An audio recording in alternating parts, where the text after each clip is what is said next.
ধন্যবাদ সুপ্রিয় এলাকাবাসী।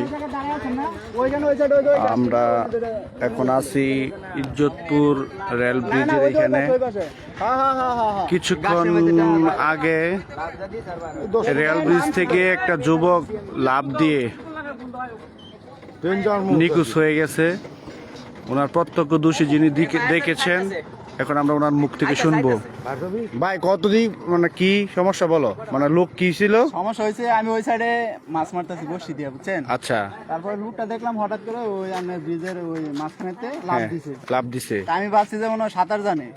আচ্ছা, ও সাঁতরে আবার এই কিনারে আসছে, আসার পরে ওই গাছটা ধরছে। হ্যাঁ, ধরার পরে ওই গাছ হাত ছুটে গেছে, ছুটে যাওয়ার পরে উনি ডুবতেছে। তখন আমি আবার ওই সাইডে বসে পাইতেছে এক চাচা, ওনারা ডাক দিয়েছে, চাচা লোকটা মনে হয় সাঁতার জানে না, ডুবে যাইতেছে। আচ্ছা, ঠিক আছে, তো ডাক দেওয়ার পরে আস্তে আস্তে সে ডুবে গেছে। আচ্ছা আচ্ছা, এই মানে এটা কি মানে ডুবে গেছে? তুমি দেখছো এরকম নিশ্চিত যে ডুবে গেছে? আমি শিওর। এখানে যে ফায়ার সার্ভিস বা মানে যারাই আসে উদ্ধার কর্মীরা যদি আসে তাহলে কি অবশ্যই খুঁজে পাবে তো, নাকি 100% আশা করা যায়?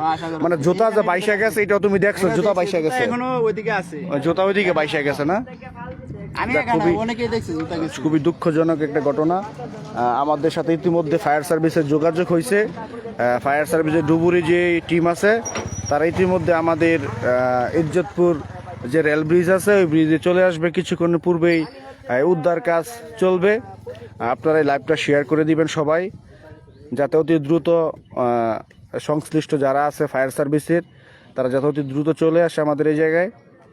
আমরা এটা দেখার অপেক্ষায় থাকবো এবং পরবর্তী যে আপডেট আপনাকে অবশ্যই আপনাদেরকে জানাবো। সকলকে ধন্যবাদ।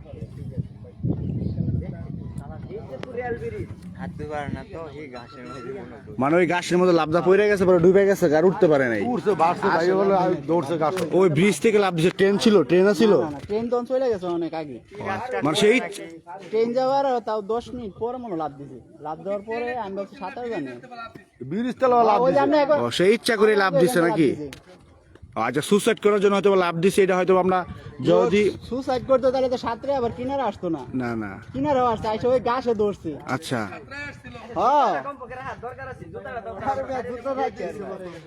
যাই হোক ডুবুরি দল চলে আসবে। আমরা দেখি উদ্ধার কাজ সম্পূর্ণ হয় কিনা।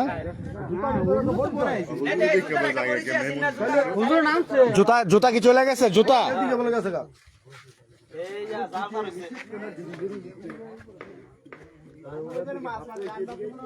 খুবই দুঃখজনক এক ঘটনা ইতিমধ্যে আমাদের ইজ্জতপুরে হয়ে গেল। আসলে মানে আমি তো দেখি নাই বিষয়।